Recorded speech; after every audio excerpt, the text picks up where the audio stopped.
Hi, I'm Dr. Greg Ellis. Recently I've been getting a lot of questions about training.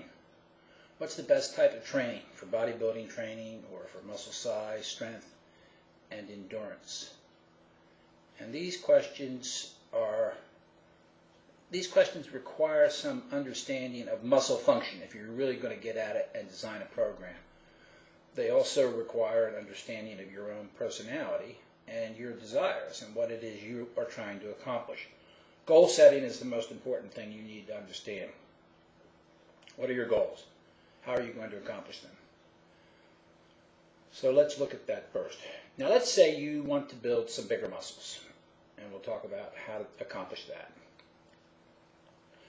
But you need to understand that whatever routine you use to build a bigger muscle, if you want to maintain that muscle, you're going to have to continue to do that routine. So if that routine required 2 hours or 3 hours of training a day, and you aren't willing or able to make that commitment in time for a bunch of reasons, work, family, endless number of things, then you'll lose whatever you gained. The body doesn't keep around what it doesn't need.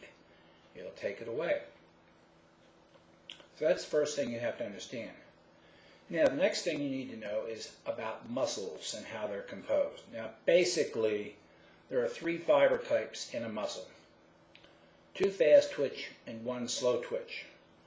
Fast twitch fibers are thicker and bigger than slow twitch fibers because they generate tension. They lead to the output of more muscle force, whereas slow fibers are used for more endurance type of events, where they process their fuel in the mitochondria and they don't develop a lot of tension output, and that's why they're not big, because the fiber itself is not very big.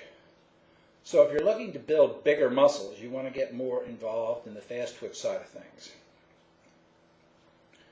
So muscles specifically have functions, and the correct and appropriate fiber and its nervous innervation is what's important in stimulating that. And you can do this in a number of ways. So now you get the idea of how much are you going to train, what type of resistance are you going to use, what types of exercises are you going to use, and it can get really, really complicated. Now, I've come to believe that one of the best forms of resistance exercise is isometrics. I didn't feel this way years ago, but after having done a research project for a company as a white paper for a program they designed, and doing all the research and caught myself up to date, then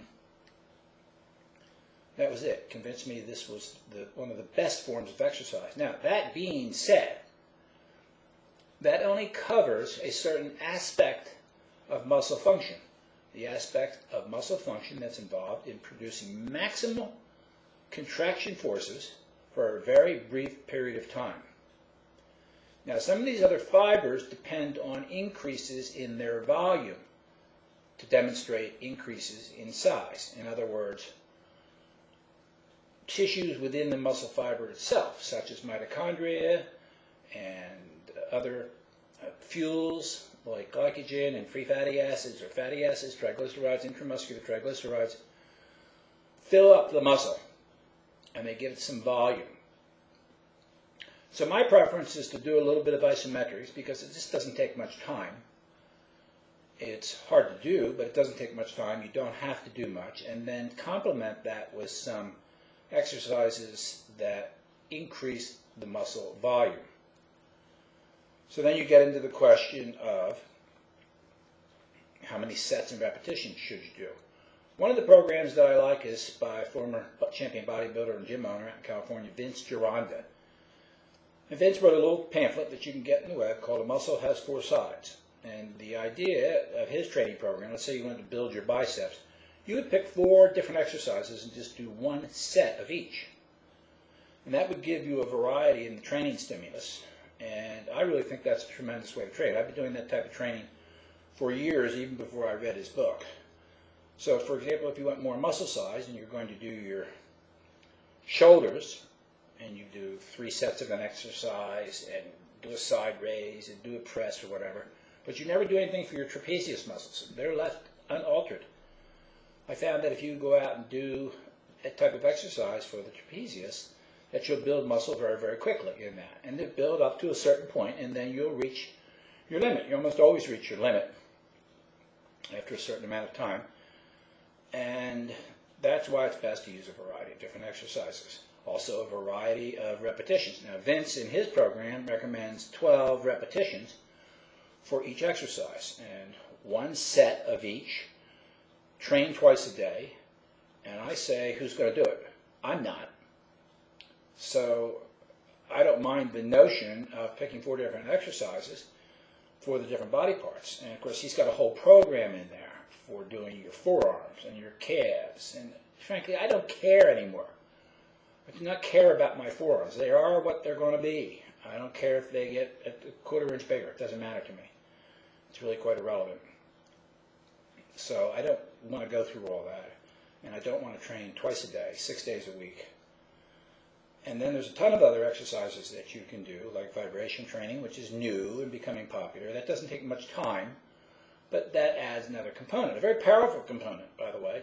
If you go on the internet and you look at PowerPlate and you look at some of their videos and some of the things they've got, this is a very effective form of training. But these things are $10,000, $15,000. You're not going to readily get it in your home. You may have to go to the gym to get it. So you're going to have to decide what it is you want to do. Your goal is the most important factor.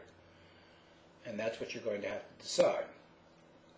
But generally, working exercises that stimulate your fast twitch fibers, which generate high amounts of force, is the best way to build muscle because they grow bigger than slow twitch fiber training. That's why you don't see big marathon runners, because they're using their muscles just to continue fueling the low-grade muscle contractions. They are not high-grade. If you want to be a marathon runner, then do that. But if you want to be a bodybuilder, then you've got to do these other types of things. So I think that gives you a bit of an overview. We now know that intramuscular triglycerides will provide a significant amount of fuel in muscle through weight exercises. Generally, most of the people who are training these days and who talk about it are still caught up in the idea that carbohydrates fuel muscle contraction, primarily in the form of glucose and glycogen. I can tell you that in all instances, glucose does not provide any more than 10 to 15% of the total fuel used in any kind of training activity. Intramuscular triglycerides are the key. But to really get them and to activate them, you're going to have to go on a carbohydrate-restricted diet. I just saw recently that one guy who talks about the paleo diet argues that he had to give up his low-carb diet because he just couldn't sustain himself, and he thought it was because he wasn't getting enough glycogen. Well, that's not the case. Burning glycogen interferes with burning fat, and fat's the primary fuel of the body, and you want to become fat adapted and get yourself set up so you can burn these triglycerides as your primary source of fuel. And that's counterproductive if you're consuming carbohydrates, or a lot of them. So I'd highly recommend against that in terms of your diet. So forceful exercises, repeated, and you could even do them every day if you wanted to, but I'd spread them out over the body parts. Right now I'm doing some bicep curl exercises every day because about a year ago I hurt my back very bad and I haven't been able to train much. So I'm trying to see how rapidly I can bring things around. And I still don't, I haven't solved the back problem. I'm still having problems with the back problem. And I wasn't able to walk and do the other things that I've normally done over the years, but I'll get it back. So that's what I have to say today about exercise training and optimal results. There's a lot of things you can do that will provide great results, just at different levels. And I don't want anyone ever thinking that there is a program that is the program. It's just not the way things work when you look at your muscle physiology. That's why the one book I wrote I called Spectrum Training, because the muscle fiber is a spectrum of fiber types that respond to different types of training. I'm Dr. Greg Ellis. Thanks for viewing.